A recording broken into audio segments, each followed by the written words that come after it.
नमस्कार। आज की तारीख है 20 नवंबर 2025। पिछले 2 हफ्तों में पश्चिमी गोलार्ध में तनाव की एक नई लहर देखी गई है। जी, और आज हम इन्हीं जटिल घटनाक्रमों की गहराई से पड़ताल करेंगे। बिल्कुल, ताकि सतह के नीचे जो हलचल है उसके असली मायने समझे जा सकें। यह विश्लेषण आपको प्रोवेव एआई द्वारा प्रस्तुत किया गया है। और ये सारी जानकारी स्टाइलो न्यूज एआई संचालित समाचार एप्लीकेशन द्वारा तैयार की गई है। आज हमारे सामने कई खुफिया रिपोर्टें और समाचार विश्लेषण है। हमारा मकसद सिर्फ घटनाओं को दोहराना नहीं है, बल्कि उस पैटर्न को समझना है जो इन सबको एक साथ जोड़ता है। हाँ, हम देखेंगे कि अमेरिका की सैन्य गतिविधियां, लैटिन अमेरिकी देशों की प्रतिक्रियाएं और इन सब का स्थानीय और अंतर्राष्ट्रीय राजनीति पर क्या असर पड़ रहा है। और हम उन प्रमुख चेहरों ट्रंप, मादुरो, पेट्रो, शीनमाम के फैसलों के पीछे की सोच को भी समझने की कोशिश करेंगे। तो चलिए शुरू करते हैं उस घटना से जिसने सबका ध्यान खींचा है। कैरिबियन सागर में अमेरिकी नौसेना की एक बहुत बड़ी तैनाती। हाँ, ये वाकई में असाधारण है।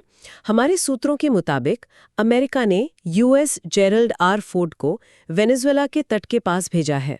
ये कोई छोटा मोटा जहाज नहीं है। बिल्कुल नहीं, ये एक सुपर कैरियर है, एक तैरता हुआ शहर जिस पर एक छोटे देश की वायुसेना से ज्यादा लड़ाकू विमान होते हैं। और जहां तक मुझे याद है, 1989 में पनामा पर आक्रमण के बाद से इस क्षेत्र में ये अमेरिका की सबसे बड़ी सैन्य तैनाती है। जी, इसे वेनेजुएला के दरवाजे पर भेजना सिर्फ दस्तक देने जैसा नहीं है, ये दरवाजा तोड़ने की धमकी देने जैसा है। एक बहुत ही मजबूत सैन्य संकेत।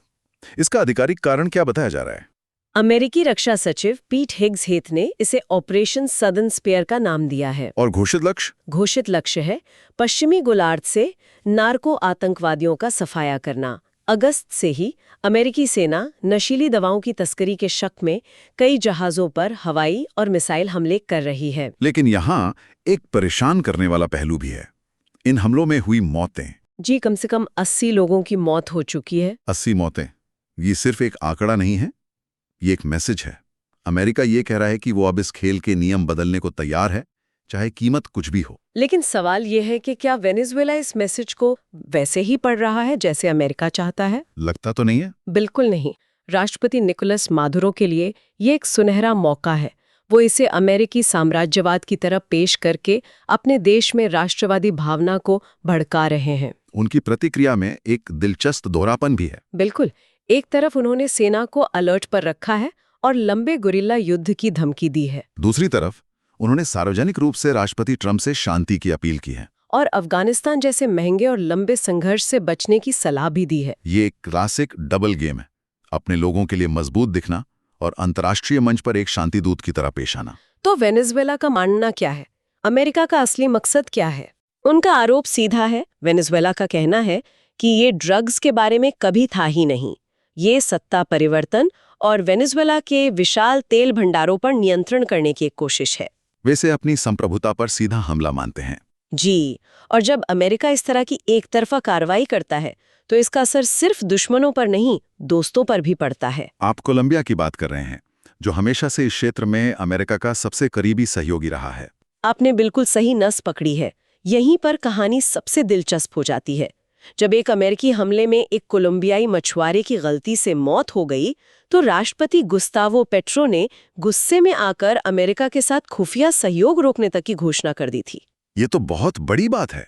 एक सहयोगी देश का अपने सबसे बड़े पार्टनर से खुफिया जानकारी साझा करने से मना कर देना। हाँ, हालांकि बाद में उन्होंने अपने बयान पर थोड़ी सफाई दी और कहा कि सहयोग जारी रहेगा। लेकिन जो दरार आनी थी वो आ चुकी है और अब दुनिया को दिख रही है। ये दिखाता है कि अमेरिका की आक्रामक नीति उसके सबसे पुराने दोस्तों को भी असहज कर रही है। तो अगर दोस्तों का ये हाल है तो बाकी दुनिया इस पूरे मामले को कैसे देख रही होगी? क्या अमेरिका को किसी का साथ मिल भी रहा है? बहुत कम। अमेरिका के पारंपरिक सहयोगी भी दूरी बना रहे हैं। जैसे कि ब्रिटेन ने इन हमलों की कानूनी वैधता पर सवाल उठाए हैं और कुछ खुफिया जानकारी साझा करना बंद कर दिया है। और फ्रांस ने तो और भी कड़े शब्दों में एक तरफा सैन्य कार्रवाई की आलोचना की है। उन्होंने इसे अंतर्राष्ट्रीय कानून का उल्लंघन बताया है। तो मतलब अमेरिका इस मुद्दे पर काफी हद तक अकेला पड़ता दिख रहा है। हाँ, और इस जियोपॉलिटिकल चेस बोर्ड पर दूसरे बड़े खिलाड़ी भी अपनी चाल चल रहे हैं। रूस और चीन खुलकर वेनेजुएला का समर्थन कर रहे हैं। तो ये सिर्फ एक क्षेत्रीय तनाव ना रहकर एक वैश्विक शक्ति प्रदर्शन का अखाड़ा बन गया है। बिल्कुल। इस बीच पनामा जैसे छोटे देश संतुलन बनाने की कोशिश कर रहे हैं। उनके राष्ट्रपति ने कहा है कि उनके देश में अमेरिकी सैन्य अभ्यास वेनेजुएला के खिलाफ नहीं है, लेकिन ऐसी स्थिति में कौन यकीन करेगा? सही कहा। इस तनाव का असर हाल ही में कोलंबिया में हुए US-CLAC शिखर सम्मेलन पर भी साफ दिखा। हाँ, मैंने भी पढ़ा था यूरोपीय नेताओं की उपस्थिति बहुत कम थी। जी, और ये इस बात का सबूत था कि लैटिन अमेरिका और यूरोप के बीच भी दूरियां बढ़ रही हैं। जब क्षेत्र में इतना तनाव हो तो अंतर महाद्वीपीय सहयोग की बातें खोखली लगने लगती हैं। ऐसा लगता है कि ये नार्को आतंकवाद के खिलाफ युद्ध सिर्फ वेनेजुएला तक ही सीमित नहीं है। नहीं, बिल्कुल नहीं। अमेरिका का ध्यान मेक्सिको पर भी उतना ही है। और यहाँ पर तो बयानबाजी और भी ज्यादा तीखी है। जी, राष्ट्रपति ट्रंप ने साफ साफ कहा है कि अगर मेक्सिको की सरकार ड्रग कार्टेल को खत्म करने के लिए ठोस कदम नहीं उठाती तो अमेरिकी सेना मेक्सिको में घुसकर ये काम करेगी। ये तो सीधे सीधे किसी देश की संप्रभुता को चुनौती देना है। बिल्कुल, और मेक्सिको की राष्ट्रपति क्लॉडिया शीनबाम ने इसे पूरी तरह से खारिज कर दिया है। उनका कहना है कि मेक्सिको अपनी धरती पर किसी भी विदेशी सैन्य हस्तक्षेप को बर्दाश्त नहीं करेगा। ये एक बहुत ही नाजुक स्थिति है, क्योंकि अमेरिका सिर्फ धमकी नहीं दे रहा, वो अपनी मंशा जाहिर कर रहा है। और ये सब उस समय हो रहा है जब मेक्सिको की सरकार पर अंदर से भी भारी दबाव है। हाँ, यही बात इस मामले को और भी जटिल बना देती है। मेक्सिको सिटी में हजारों युवा राष्ट्रपति भवन के बाहर प्रदर्शन कर रहे हैं और उनका आरोप है कि सरकार और कार्टेल के बीच मिलीभगत है। जी, ये प्रदर्शन एक स्वतंत्र मेयर की हत्या के बाद भड़के, जिन्होंने सार्वजनिक रूप से ड्रग तस्करों को सरकारी संरक्षण मिलने की बात कही थी। तो शीनबाम एक तरफ अमेरिकी दबाव और दूसरी तरफ जनता के गुस्से के बीच फंसी हुई हैं। बिल्कुल। इस पूरे तनाव और टकराव के बीच क्या अपराध के खिलाफ जमीनी स्तर पर कोई कामयाबी भी मिल रही है? हाँ, और ये दिखाता है कि कहानी हमेशा एक तरफा नहीं होती। पनामा में अधिकारियों ने 12 से 13.5 टन कोकीन की एक रिकॉर्ड खेप जब्त की है। रिकॉर्ड खेप? जी, ये उनके इतिहास की सबसे बड़ी बरामदगी में से एक है। ये दिखाता है कि पारंपरिक पुलिसिंग अभी भी प्रभावी है। और कोलंबिया से भी एक बड़ी खबर आई है। जी, कोलंबिया में एक बहुत बड़ी कामयाबी मिली है। वहां ट्रेन डे आरागुआ के सेकंड इन कमांड फ्लिपा को पकड़ा गया है। ट्रेन दे आरागुआ, ये कोई आम गैंग तो नहीं है? नहीं, बिल्कुल नहीं। ये एक मल्टीनेशनल क्रिमिनल कॉर्पोरेशन की तरह है, जो वेनेजुएला से निकलकर चिली, पेरू, कोलंबिया तक फैल चुका है। अपहरण, तस्करी, हत्या, सब कुछ। तो इसके एक बड़े लीडर का पकड़ा जाना पूरे महाद्वीप में संगठित अपराध के लिए एक बड़ा झटका है। निश्चित रूप से। तो जहां एक तरफ देशों के बीच तनाव बढ़ रहा है, वहीं दूसरी तरफ कानून प्रवर्तन एजेंसियों को अंतर्राष्ट्रीय अपराधियों के खिलाफ सफलता भी मिल रही है। इन बड़े सैन्य और राजनीतिक घटनाक्रमों के अलावा भी कुछ और बातें हैं जो इस क्षेत्र के भविष्य को आकार दे रही हैं। बिल्कुल, जैसे कि इक्वाडोर में हुआ जनमत संग्रह।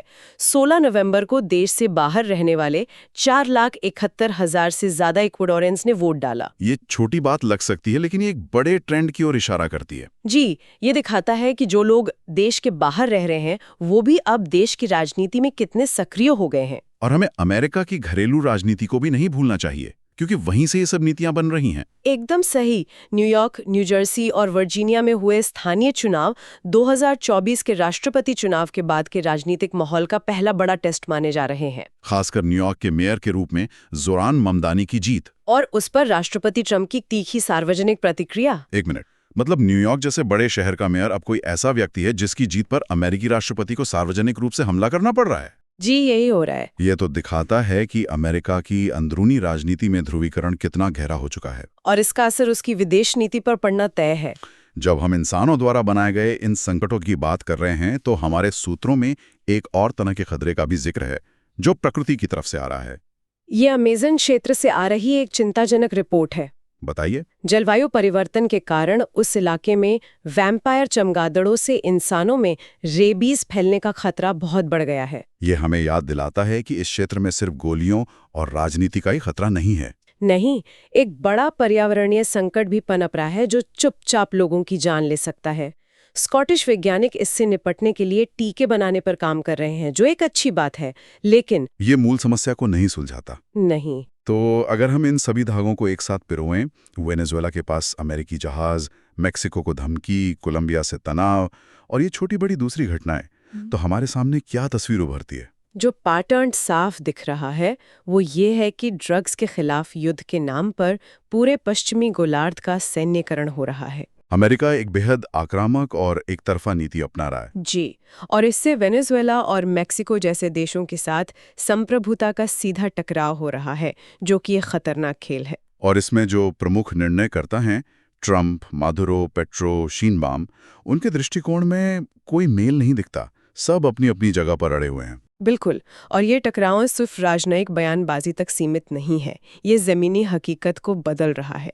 ये अमेरिका और कोलंबिया जैसे दशकों पुराने सहयोगियों के बीच दरार पैदा कर रहा है। ये ब्रिटेन और फ्रांस जैसे पारंपरिक साथियों को अमेरिका की आलोचना करने पर मजबूर कर रहा है। पूरा समीकरण बदल रहा है। तो आखिर में आने वाले हफ्तों में हमें किन बातों पर नजर रखनी चाहिए?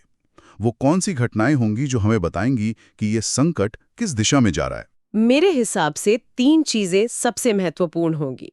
पहली और सबसे जरूरी, क्या अमेरिका अपनी धमकियों पर अमल करते हुए वेनेजुएला या मेक्सिको में कोई सीधी सैन्य कार्रवाई करता है? अगर ऐसा होता है तो हालात बहुत तेजी से बिगड़ सकते हैं। बहुत तेजी से।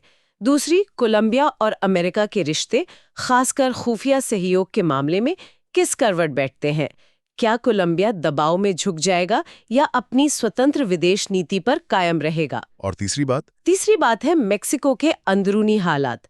क्या राष्ट्रपति शिनबाम पर प्रदर्शनकारियों का दबाव इतना बढ़ जाएगा कि उन्हें कार्टेल के खिलाफ कोई बड़ा कदम उठाना पड़े? या फिर वे अमेरिकी दबाव और घरेलू राजनीति के बीच संतुलन साधने में कामयाब रहेंगी? जी, इन 3 सवालों के जवाब ही इस क्षेत्र का निकट भविष्य तय करेंगे। आज की ये गहरी पड़ताल स्टाइलो न्यूज द्वारा संभव हुई है। स्टाइलो न्यूज एक मोबाइल और कंप्यूटर ऐप है जो आपको सैकड़ों पारंपरिक समाचार स्रोतों और एक्स, जिसे पहले ट्विटर कहते थे, से व्यक्तिगत खुफिया शैली की जानकारी प्रदान करता है। आप इसे अपनी जरूरतों के अनुसार पूरी तरह से अनुकूलित कर सकते हैं। AI संचालित समाचार ऑन डिमांड प्राप्त करने के लिए www.stylonews.com पर स्टाइलो न्यूज को सब्सक्राइब करें। सुनने के लिए आपका बहुत बहुत धन्यवाद।